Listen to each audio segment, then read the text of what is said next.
I've got it recording That's just so good. we can start whenever. Uh-huh. But hi, That's I'm cool. Jake.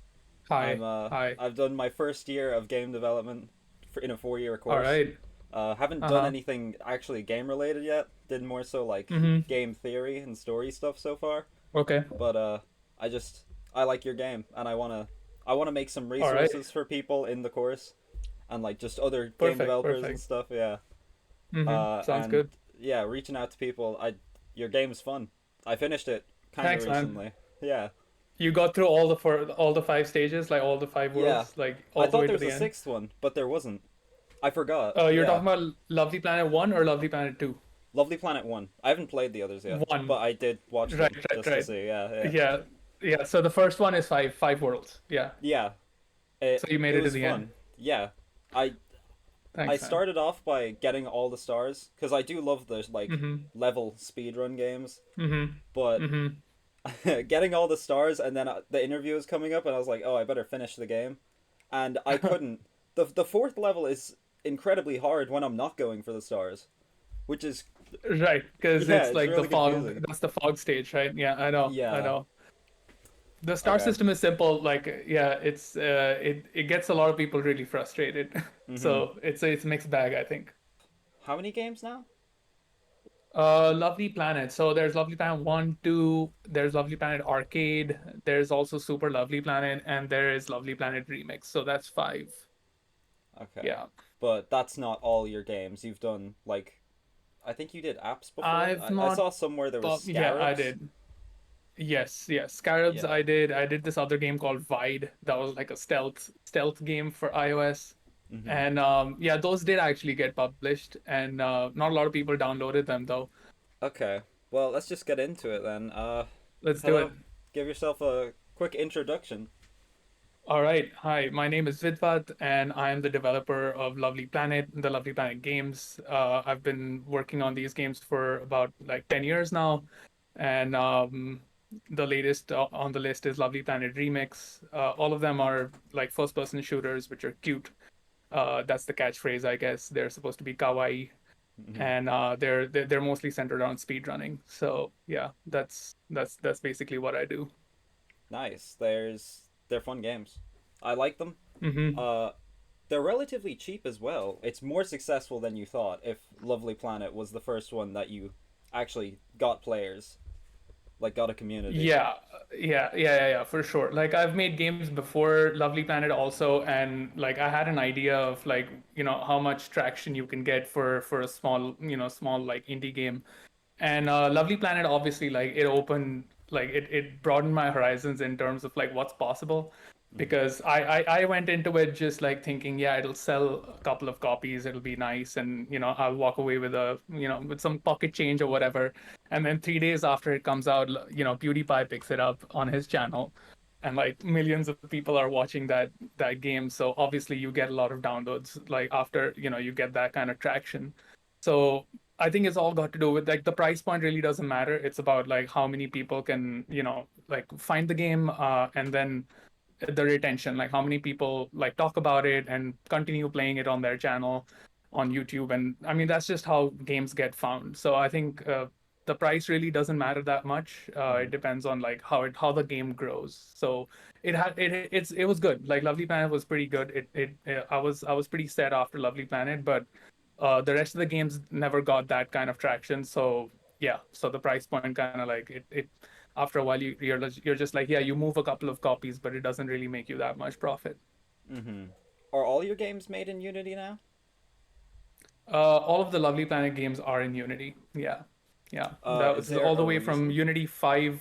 I think I started with Unity like 5 and then all the way to Lovely Planet Remix. That's 2019, 2020, Unity 2020. Yeah.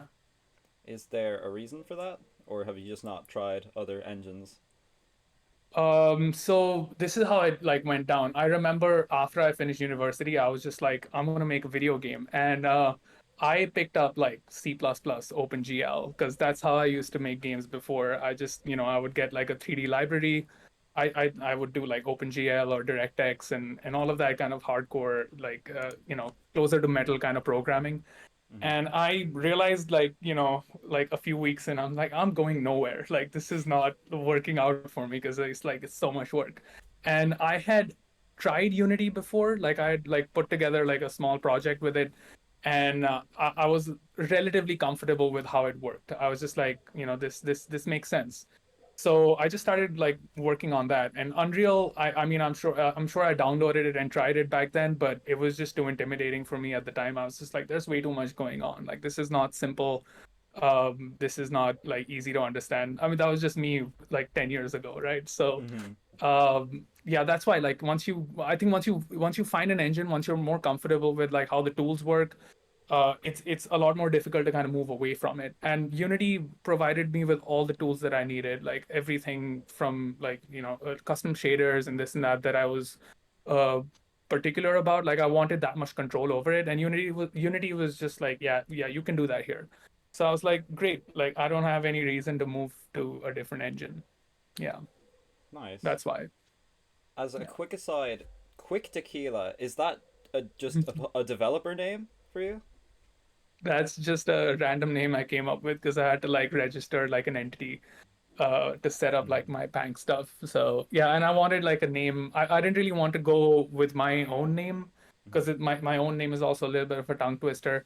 And I also wanted to kind of like shield myself from, like one level off. Like, the game was made by Quick Tequila. It wasn't like me, because I Mm-hmm. didn't want like my name to be associated with it. For reasons, but like I wanted a label. Like, you have a games company, so it has to have a name. So Yeah, yeah, that's why Quick Tequila. Yeah. that makes sense. I was confused for a Mhm. second because I didn't know who the publisher was or who the developer was because you've got two websites. You've got the Quick Tequila and you've got your personal site as well. Yes, I do. I do. Vidhvat.com is like my own personal website where it's just there were plenty of blog posts there that I removed, and then I wrote new ones. And Quick Tequila is just like, you go to the website and it's just like, here's the games. Yeah. Mm-hmm. So I wanted that. Yeah. So I've got a question here from my one of my classmates about being hmm a solo dev. How do you keep hmm motivated for projects? Oh man, we're jumping in the deep end here, Yeah. right? Oh, this I love this. I've answered this question in so many different ways, and like I could give you the version of this when I was working on Lovely Planet versus now. Mm-hmm. Uh, because now it's like really different. Like, I look back because it was a long time ago, and I looked at myself going through the process. Like, in retrospect, I saw like a whole different like thing that was going on. Like, when I would sit down and work on my computer, I would work on the game. I would like prototype levels, or I would put together a new mechanic or something like that. It always came from like this place of, you have like a vague idea of what you want to see in the game. And that's mostly like a product of like the stuff that you've already laid down. So this is like, quick prototyping. This is Mm-hmm. the phase where I still don't know what it is that I'm creating, but like ideas are coming to me. So I'm just gonna like throw stuff on the screen and see what sticks. Mm-hmm. I think that's the process that kept me motivated. Like, that was the stuff that, there's just like very quick iteration. There's very little distance between you having an idea and you seeing it like move on the screen. Mm-hmm. That I think somewhere over there in the middle is like this sweet spot, like a flow state, Mm-hmm. which, like, from where I can like have like 100x productivity. So me personally, I've experienced that with more projects like after Lovely Planet, but for me that was just the secret sauce, right? There was no like external extrinsic motivator there. It was just all that process. Yeah, Cause yeah, the first game sounded like an intense process. Cause you said it day in day out. All you did was just develop that game. That was your whole life. for sure. I was 100% in on it. That was just like I wasn't doing anything else. I did not have a job. I literally had nothing to do. I finished university, and I was just like, okay, we have to make a game. Like, a game has to happen. And I actually had no idea what it was going to be. And I just started like, playing around with stuff. And I guess, like, yeah, I was intrinsically kind of motivated to do it. That's why the process starts in the first place. So I mean, we can talk more about where that comes from, but like the process inside, like the process of actually like prototyping, that's I think very intrinsically motivating for a lot of people. Like if you Mm-hmm. ask a lot of devs, I have spoken to a lot of indie devs. That's the process that they just like they love that process a lot. Yeah. Yeah, so in the actual like pipeline of making the game for a Hmm. platformer shooter, I'd assume the most Hmm. important aspect to get right is the shooting and platforming. For sure, 100%. Yeah, yeah. That was also stuff that you'd think that I've put a lot of time into kind of perfecting and like making it feel right. But like if I was being completely honest for Lovely Planet, not a lot of people know this that the game actually started off as like a I wanted to make some kind of like immersive sim stealth game, you know. And I was just Mm-hmm. like, oh, I'm gonna make some kind of like, oh, you're exploring some laboratory, kind of like System Shock or whatever. And as I was working on the game, I was just like, "Hey, this is fun!" Like, and that would what I was pointing at the time was a jump button and WASD, and a fire button that would like launch a projectile into a box. Literally, it was a box, right? Mm-hmm. And I mean, the enemies are actually boxes in the They game haven't still, changed much, and yeah. they have not changed much. And like that design just came out of nowhere, and I was just like, you know what? We can make an immersive sim next time. This actually is pretty fun. So it was that process of like throwing stuff up on the screen to see what sticks. From Mm-hmm. where that platforming and the shooting kind of like just, found a place. Right. And yeah, of course, like after that there's a lot of like fine tuning that goes into it.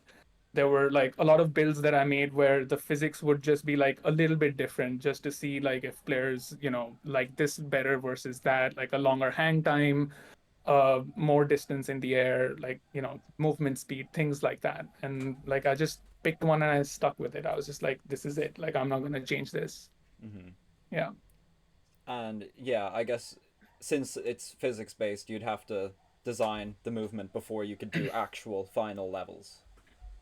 Oh boy. Yeah. I mean, there were a lot of levels built out at a certain point where I was just like, do I want to change the physics a little bit, maybe, Mm-hmm. And I think there were times in the original game where I had made a bunch of levels, but I made some tweaks to the physics, and then suddenly next weekend is just going through all the levels again just to make sure all the gaps are the right distance and all of that. So that kind of like going back to kind of retro fix all of the stuff that I had done before did actually happen like a couple of times. Yeah. Mm-hmm.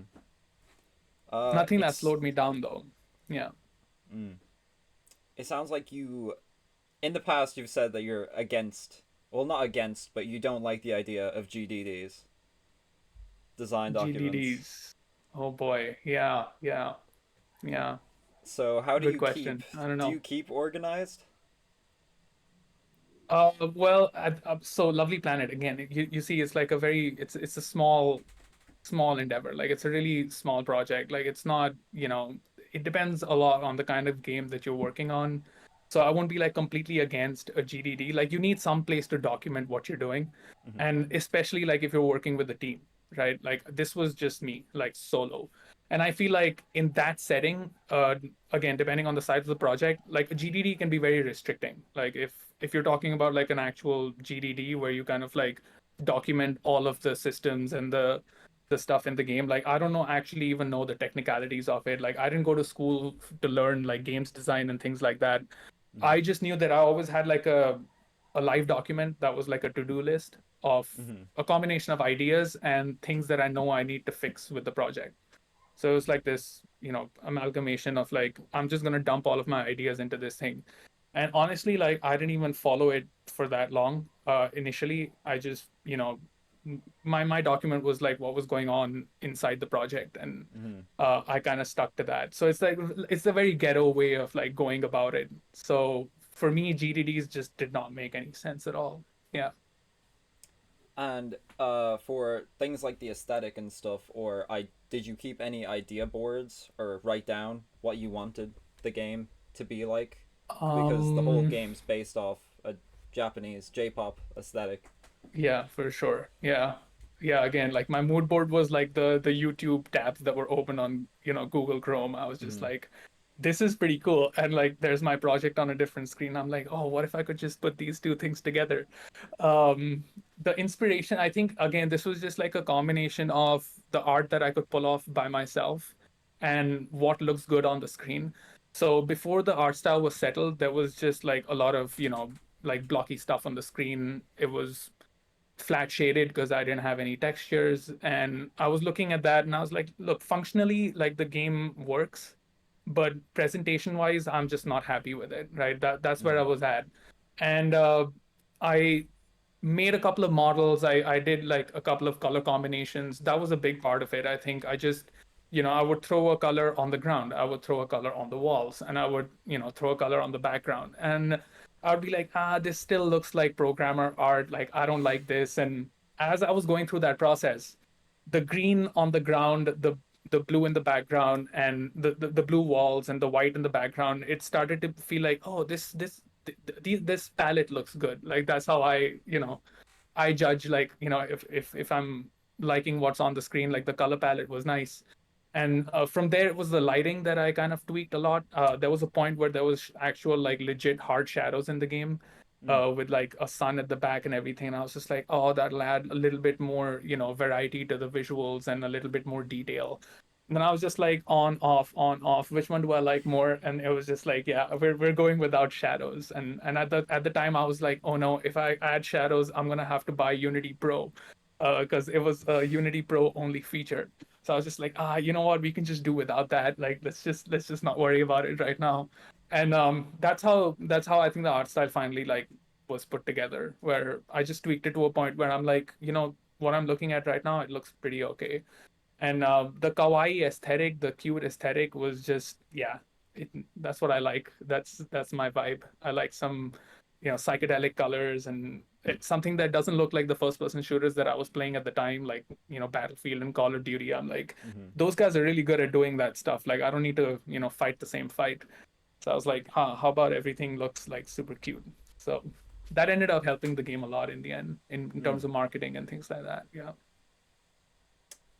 Uh, so in terms of the art style, then, do you have reasons for that, or is it for ease of use?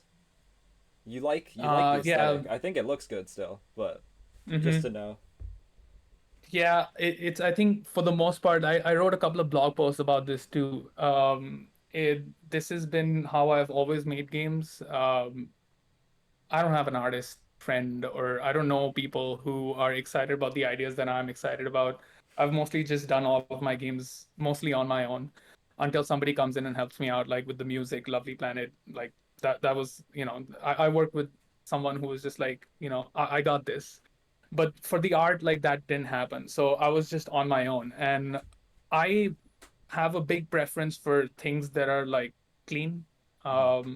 I don't like a lot of noise on the screen for the sake of making them look realistic. Like, that's a Mm-hmm. big pet peeve of mine. Like, I think games are just realistic for the reason to, oh, look realistic on screen. But like, does it serve the purpose of like what the design of the game is, what the gameplay is like, and if you want me to go into the detail of this, I would love to. But basically, like, it's a more of like form over function, function over form kind of thing. Mm-hmm. That's one very big aspect of it. Other than that, yeah, it's just like, what can I pull off myself? Low poly aesthetic, flat shading. Yeah, I can do that. That's not very difficult to put together. So my very bad Blender skills, and my knowledge of like how lighting works in a game engine, put those two things together, and you have the Lovely Planet aesthetic. Yeah. Mm-hmm. You said you wanted to maybe talk more about the modeling, how the modeling. I'm not sure which part. Not the modeling, but I was talking about more in terms of like how, like, the visuals of a game, I think, should be informed by what the design and the gameplay is. Like, those Mm. things are tight, like they're tightly coupled, and I think a lot of games don't, either they don't, give it that much importance, or totally drop the ball on it. Like, you have a game in Lovely Planet where you shoot projectiles into the screen. There are enemies that can be hit by those projectiles, and that gives you points, right? Like, very simple setup. Now, like, the shape of the enemies, like, I think it makes sense for them to be squares. Mm-hmm. for example, right? Like it's very clear what the hitbox is, right? And I Mm-hmm. think that's a very big part of uh figuring out the game and like getting good at like finding targets and shooting them. Now, if they were like a different shape, or if they were like an ambiguous kind of like an animation of a character with arms and legs, yeah, you can still like draw a hitbox around it, but like it's the thing doesn't it doesn't uh make sense anymore, because like you're trying to draw a character with arms and legs, but the hitbox is a square. Mm-hmm. Why? Like that kind of thing really like messes with my head when I play other games. So I was just like, for my game, I don't want to have that like problem. I don't want to have that issue. And this is not just the visuals. This is like, this goes to like sound also, and all the other things that, even level design to a great extent. I think like those two things need to be talking to each other. And I think in Lovely Planet, that's one thing that I'm really proud of. Like the visuals kind of make sense with what the gameplay is trying to do. So Mm-hmm. that part I think is pretty cool. I do agree with you there. Yeah, I think there'd be no reason for the enemies to be rounded if they still have the corner hitbox. Right, yeah, yeah, exactly. Or you have like spherical hitboxes, like hit spheres or whatever, right? Like in that way, like a spherical character would make sense.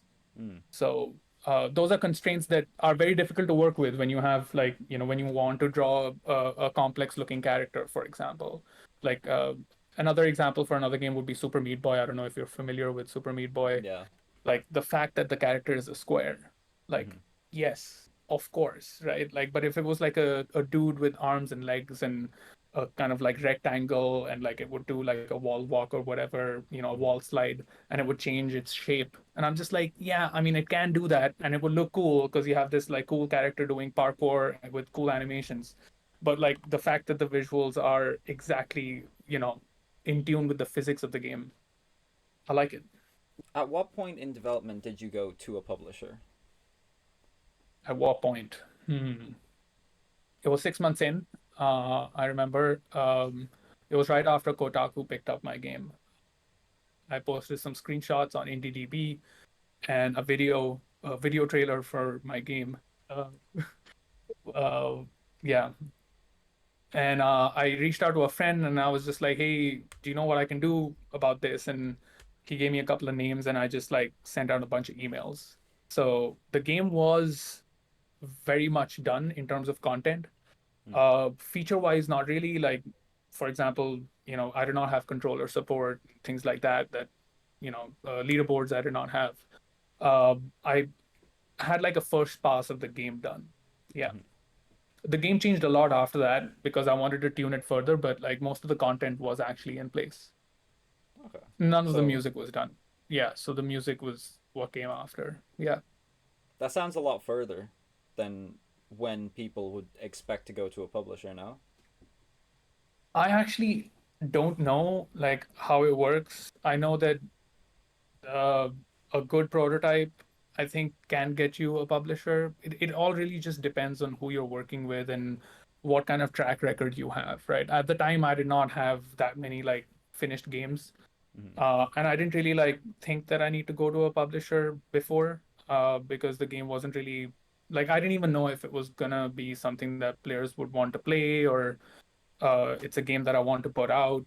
Um, but like I think once I found that kind of traction on Kotaku, like people were talking about it and like thousands of like likes and this and that. I was just like, wait, hold on. Like, do we have a game on our hands? Like, am I supposed to like take this more seriously? Like that's what happens. So I was just like, okay, shift into high gear. Let's go. What was the benefit of having a publisher? Because that's, I assume they take care of parts that you don't have to focus on, so you can focus on Mm, making the game good, so they can for sure. show it to the world.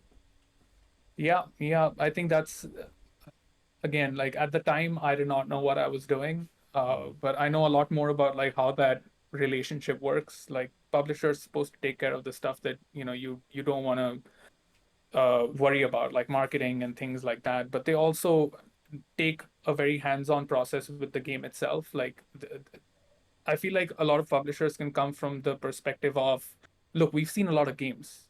We know how these things work when you put them out there. and here's the things that you can run into that would be, problematic, or here's the things that you can do to this game that would benefit it. Now, this can range from the whole spectrum of like, hey, here's a couple of features you should add that, can benefit your game. For example, like controller support or whatever, something very simple like that. To, I don't know, I want you to change your game completely, and like this sucks, or like, you should completely remove this, and this doesn't make any sense. Like there's like, that's a broad spectrum, right? So I think it's like more of like a very dynamic kind of like communication you set up with a third party that cares equally about the game, but from a different perspective.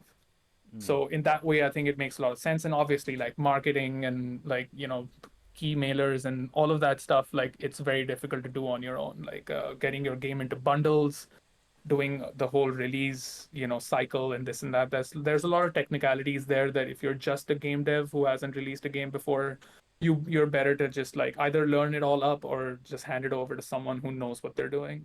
It was ported to consoles, yeah? Yes, it was eventually. Yeah. How did you do that? Was that easy?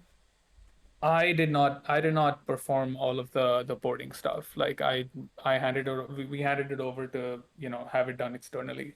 So I did not take care of all of there was the PS4, I think, the Xbox, and the Wii U. Yeah. So that's all the different platforms it went up on. I did not have like a hands-on kind of role in that. Favorite color? Blue. What were some skills that you picked up doing game dev that you didn't think you would be learning that you'd need? Interesting. What skills have I picked up in game dev? Like, I guess making games, but I think a lot, like I've been making games for a very long time, by the way. Like I've been making games like since I don't know, like I yeah, actually that's a very good question. I learned a lot. I actually learned like a lot of math, and a lot of physics that I was very curious about when I was younger. I actually jumped the gun, like with games development specifically. I was just like, I need to figure out how this, you know, like sine function, cos function, like all of this kind of like technical math stuff that they were trying to teach me at school. But I Mm. was just like, I have to wait for like 4 grades before they start talking about this stuff. Mm. So I would go to my brother. I remember I have an older brother. He's 2 years older than me, and he had already done those classes. So I was just like, I would come home. I'd be like, hey, do you know how this stuff works? And I would like just like he wanted to go out with his friends, but I'm like, no, you sit here and you tell me how how I can draw lines at an angle and like trying to figure out all of that math stuff. So I think going through the process of like making games, I picked up a lot of that kind of math and physics and things like that. But like I don't know, like in what way you mean to ask that question? Like, do you mean in terms of like games development specifically, or like computers, or life, or like? Uh, I guess, I mean, in my mind, it goes into all business programming and then just Hmm.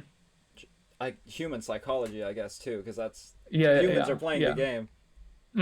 For But sure. Yeah, that's a yeah, big part maths of it. is massive. Math is like that was one of the more exciting parts for me, but that was like more initially. Like as I started working on games that people were actually playing, Mm. psychology obviously, like it's a big part of it, like UX design or whatever people call it. The whole idea of like looking at your game like someone would be looking at it for the first time.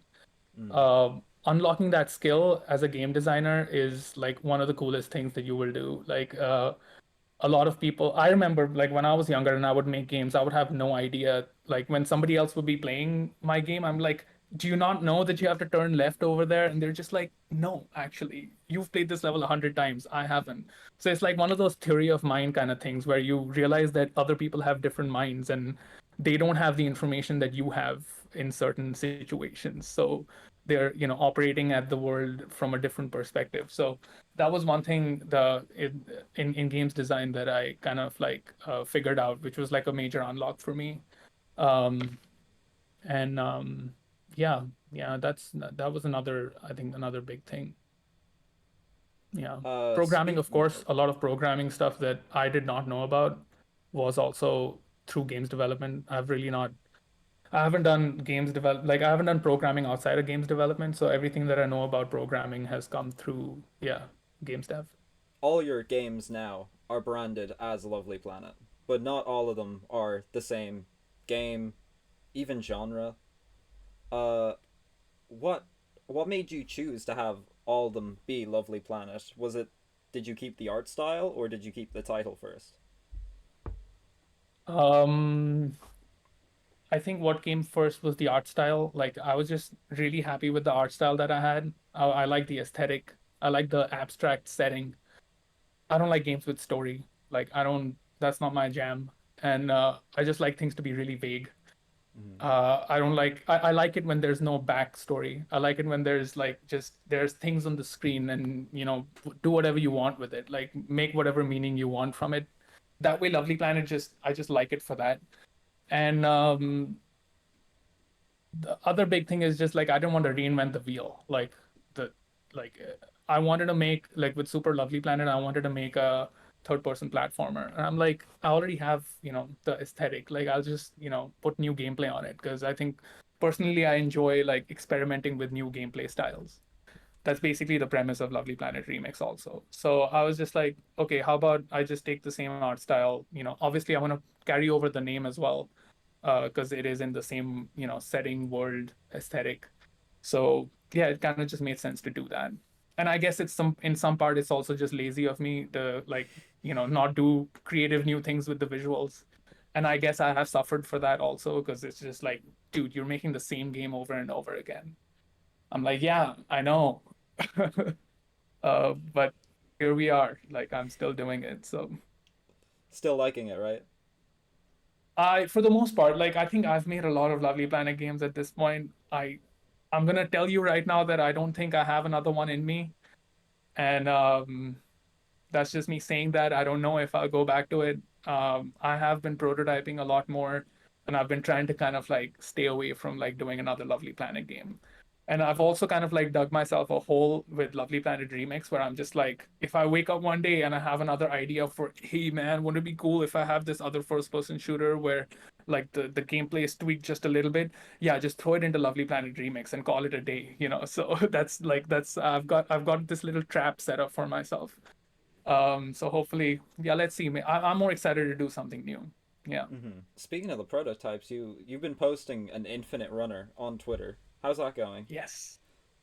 I love it. Like I have so many ideas for it, and it is something that I've been trying to build for a very long time. I think if you look back at all the prototypes that I've made, they kind of change between an infinite runner to like a corridor shooter. And I've done everything like from point and click to Guitar Hero style, like press the right button at the right time. Mm. And I'm just enjoying being there. Like I like the stuff that I'm making, and I don't know if it's gonna. I hope it turns out to be something that's fun and everyone gets to play it. But otherwise, yeah, the joy of just coming up with an idea, throwing it on the screen, seeing that stuff move and animate and have it be fun and post it on Twitter. Yeah, I'm gonna continue doing that. First, I thought it was a racing game because that's what it looked like. I saw before you had the guns in it, and then it was a very different game all of a sudden. If you go back, there's another game. I think it's also on NDDB. It's called Rainbow Driver that I had prototyped. It is a, it is a, what is it? It's a shmup, but it's also like an Outrun style driving game. So like there's enemies coming from above, and there's like stuff coming. Like you can pick up stuff from the track and throw it up on the screen. I love that game. But yeah, it never went anywhere. Here's hoping I can figure out what I want to do with that. Do you get your prototypes play tested? After a point where I'm really excited about what I'm working on, and I'm like, I've got enough gameplay in this, and I think it's fun. That's when I kind of like switch gears into making like a vertical slice where it has all the fun stuff that I think I can pull off right now, and it has like an on ramp where if somebody brand new like picks it up and like hits enter and like they're playing it, it will have that whole onboarding process of like, here's what you need to know about how to get the game, how to get into the game, right? Like a tutorial, like a mini tutorial section, for Mm-hmm. example, so that I can just like put that into an exe and just shoot it out and everyone can try it. And I don't have to be standing there with like, oh, here's what you need to know before you get into this micro experience, which will test the game for me. No, like just here's the mini version of the game. So yeah, that happens. That happens at a very unique point in the prototyping process. How would you describe being a solo developer? Oh man, Big question. um, that is yeah, yeah. I know. I don't know if it's man. I don't know. I don't know if it's like a force of habit or if it's just something that I thoroughly love doing. Because I've made games with like groups of people. I've made games myself, and there's pros and cons to both of those processes. Like both of those scenarios, like they have stuff that really works for me, and there's stuff that really doesn't work for me. Um, like, do you want a short answer? Do you want a long answer? Like the short answer would be, it's crazy. Like it's I would not recommend it to anyone who has like an idea like, oh, maybe I want to get into this solo or whatever. Like if you feel like doing it, you should, because like there's so much that can go right in terms of like how enjoyable it is. This is the part of it that I love, where you have like complete control over the thing that you're doing, like the experiencing that idea to prototyping in your head. You don't have to ask questions. Like you just go at it, and you just like it's pure creativity, it's pure creation. I love that. Like that's I think solo devs experience that, and it's a really cool experience. But then like it's also very lonely, like you're just doing it on your own. Like there's no one who's kind of like doing that with you. And I've not really experienced like what it's like to work with one other person or two other people, or like a small team that is kind of invested in the same idea. I think it can be pretty awesome. Like you can read and hear about that, like small teams that put together games, and like everyone's got each other's back, and it's like a high functioning team. Good stuff. Like that. I think I would love to experience what that's like. But let's see if that happens. But as a solo dev, I think yeah, it's tough, but it's also really fun. Yeah, it is. It sounds like you want to do game jams. Is that not I working in have a done a small team? few. Yeah. Yeah, I've done game jams, but I think that's not the same as like working on like a larger project. Like game jams are really fun. Like game jams are great. But I think like in terms of like actually putting together like a large project, like those are two different kind of settings. Solo dev life is different. Yeah. Something that I didn't think would be such like a massive factor in programming, game dev, and all that is just you're always learning something. There's just something new. Mm-hmm. Like if you want to move this light, you got to learn a new thing. There's so many Mm-hmm. different small different things to learn, which is why software like Blender can be so, Mm-hmm. terrifying to start because you're looking at it and there's tabs and windows everywhere. Oh And boy, yeah. you're gonna have to use one of these eventually if you want to do one of these Mm-hmm. things. Mm-hmm. But even like recently, you made a tweet about an ECS. I was like, I don't know what that is. I feel left out. I'm gonna look that up. I don't know what that is. And then Yeah, I learned what an there's so ECS much is. stuff. Yeah, Mm-hmm. it's like this is useful. I haven't been told about this Mm-hmm. yet, but this seems useful. Mm-hmm. And so Mm-hmm. there's gonna be millions more things that I'm gonna For learn sure. eventually just from wanting to do Mm-hmm. something. That's I exciting though, isn't it? Like I think Yeah. that's a big part of like what gets you kind of excited to, try the next thing, because I think that learning happens right in the middle of like you have an idea and I want this to, show up on the screen, and I want to like, play with it. And there's something that's like stopping you in the middle. So I've experienced like it's terrifying, like, but there's just so many resources out there.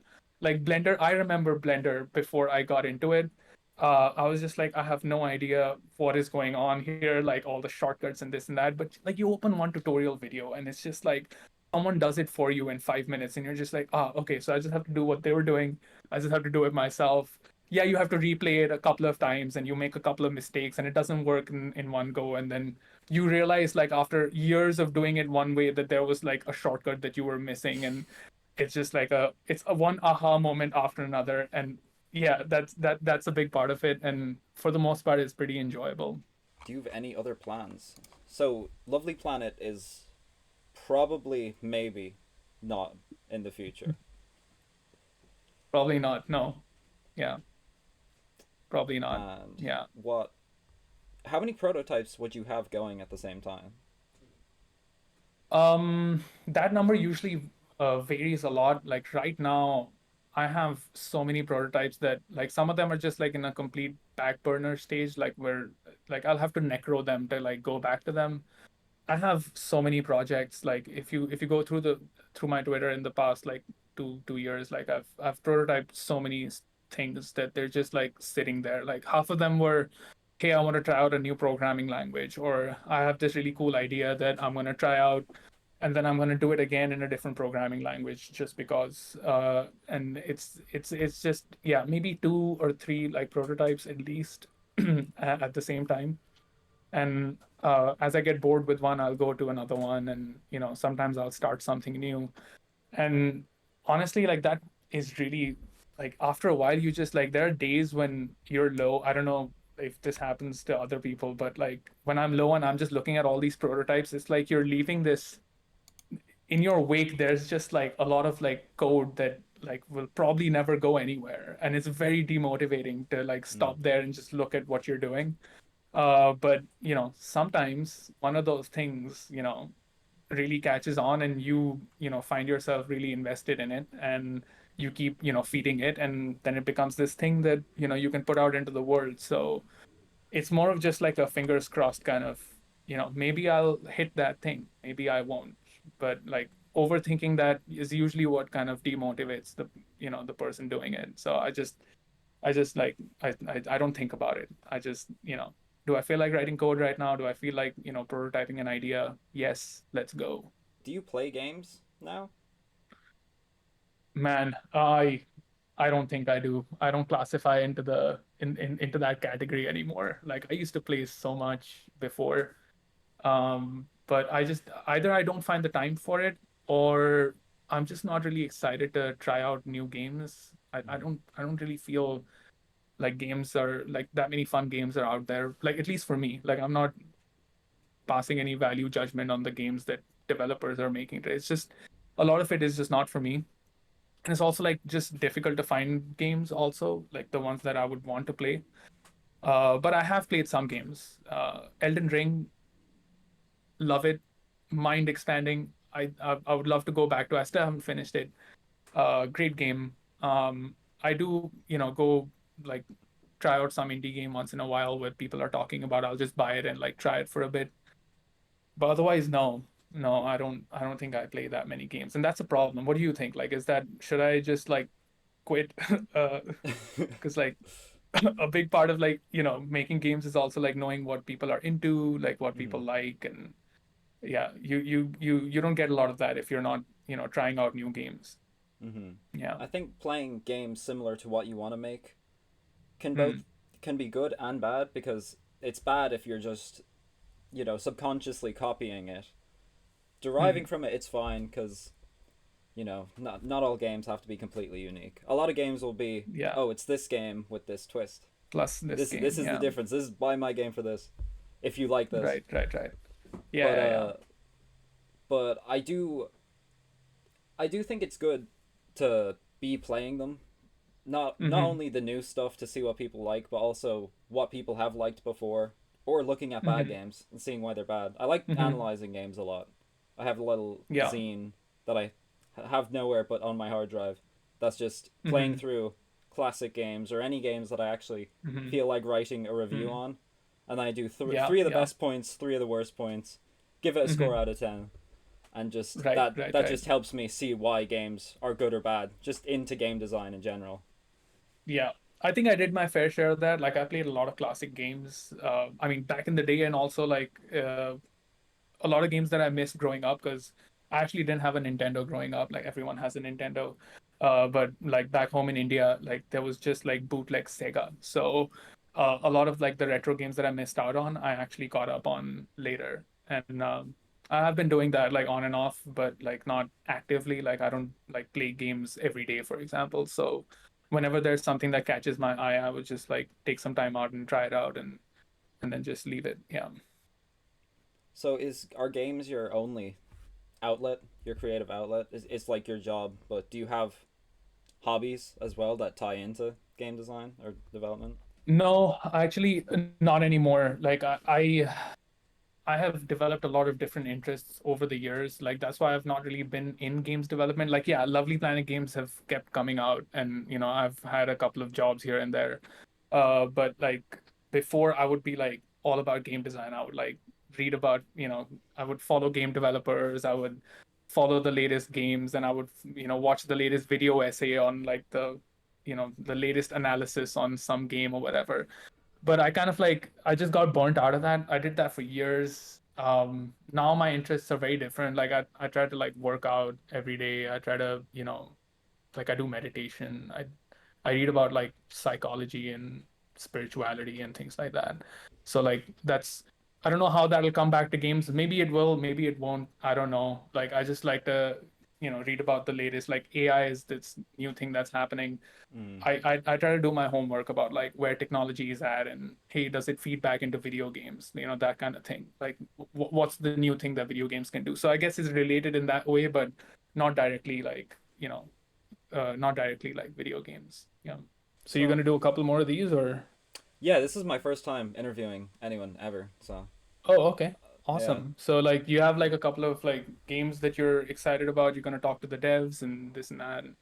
yeah, Like it's mostly indie cool. stuff because we're gonna start off as indie, probably solo developers, Mm-hmm. and Mm-hmm. I think our organization and ideas would be very important for now because we can lose Mm-hmm. interest very quickly here. It's easy to feel Mm-hmm. demotivated. Mm-hmm. So Right. I think I'm curious though, talking like to what people, got you to like a 10-year-old game? Like how did you land up with Lovely yeah, Planet? I think How? sales really help because I was just on Steam and it was Uh-huh. 2020 that I got Oh, it. okay. Yeah, Cool. it Yeah, yeah, really yeah. It's wasn't. dirt Yeah, cheap, right? Like it's so easy to get your hands on it. Yeah, it is, especially on sale. Like it's like $1 or two, I think. yeah, it was really Yeah. cheap. I like going around Steam just like I think the cheapest a game can be on the most discount it can be 39 cents. So I Mm-hmm. like just buying really Mm-hmm. cheap games and playing them. But yours looked Yeah, fun yeah, yeah. already. I love speedrun Awesome. the Oh, platformer you do? games. Okay. Like Yeah. I wonder, like, did you search for first person shooters or did you search for platformers? Because like for me personally, like running into games is so hard because there's so many of them. There's so much noise. Like you bought Lovely Planet and you're saying you enjoyed it. I'm just like, Hmm. man, I want to be able to do that with Steam too. Like, so how does that work? Like I that's what I also was trying to figure out. I if I ever find a game I like or I think I would like similar to it, Steam recommends me games. So I can also Yeah. users can recommend games that are similar to things. Discovery And so queue and all of that, right? Yeah, yeah, they've got a bunch of like Steam Labs is also another thing where they allow you to right. search by like, yeah, like how old the game is, how niche it is, and this and that. I've tried it. Yeah, it's good. It's great. Like it's really cool that you can find a game that's that old and like, enjoy it. Yeah. It's crazy as 10 years ago. Actually, it would have been 10 years ago and a month. Did you Yeah, think you'd still man. be doing this? Dude, I did not know that I would be like pushing updates for Lovely Planet. Like I had no idea. I've ported that game off of Unity, like the old version of Unity, because like the programming language that Unity had is not supported anymore. So I had to like go up to Unity 2018, port over all the code to C sharp, and then port the project over to 2020. And I was just like, why am I still doing this? But like I think it makes a lot of sense to be doing it because like there are still people out there who care about it, who people who end up playing the game also. And Yeah. there's like a lot of features that were missing, like you couldn't play the game on like the latest Mac OS, for example, and a lot of the things that I didn't do before because I feel like I kind of abandoned Lovely Planet after it came out because I moved on to other projects. Mhm. But none of the other projects got on like Lovely Planet did. So that I guess it's just it has a special place. Whereas I feel like it's my responsibility to continue working on it. Yeah, I also play a lot of like free student games, like student projects. Like there's one called Red Trigger, which I think is coming out Hmm. next year as an actual game, which I didn't even know because I like played the game a year ago. I got all Hmm. the achievements in it. I like going for achievements too. Hmm. Lovely Planet's gonna take a while though, but yeah, they're releasing the full version of their game next year, I think. Mm-hmm. So Mm-hmm. I just So like I these like student projects you get off of like itch.io or it's on like Steam too. It's just like oh people okay, cool. put up free demos for their games. Nice, nice, Yeah, nice. I think it's very Awesome. helpful to see what other people in my position are doing because I haven't Mm-hmm. coded a visual game yet. I've done stuff in like not command line, but just like as text games. Mm-hmm. But I've done that too back in the yeah, day. Command line games, yeah, I made my fair share of those. Like those are fun too. Yeah, and the yeah, stuff that you can do today with the command line, man, like with all these language models and this and that, like it's oh man, it's a whole different ball game. It's exciting. It's an exciting time to be getting into games. I don't know, like what do you feel about it? Like do you feel like what do you see about the game space right now? right now it's very mobile, but I feel like that was 2016, 2020 felt very mobile. I didn't feel much Hmm. in terms of Hmm. games, and also I didn't have much time to play them. Like it's all I would Hmm. do, but I didn't feel like I had much time to experience them. Now I try to Hmm. not play the same game too much. Like I love Terraria. I have Hmm. like 800 hours in it, Hmm. but I try not to play the Damn. same games because I Hmm. want to for the sake of game design, I want to try more things. Like I want to Yeah, yeah. even genres that I don't like because I haven't tried them. Hmm. But like racing Hmm. games and RTSs, Uh-huh. Yeah, those are I want to impossible for try me them to all get out. into. Yeah, Yeah, they're so yeah. daunting. That's hard work too, like, because there's so many of them. Yeah. Yeah. I it's not that I don't have them. I've bought them. I'm Hmm. prepared. I just haven't started Hmm. them. It's hard to like I have so many games back there. I haven't some a lot of them are sealed still. So I just need Oh, to play wow. them. Yeah.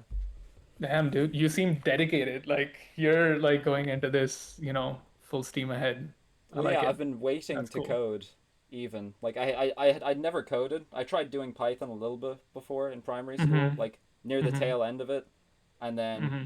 secondary school, and now I'm in college. After a year, Hmm. I'm finally doing what I want to do.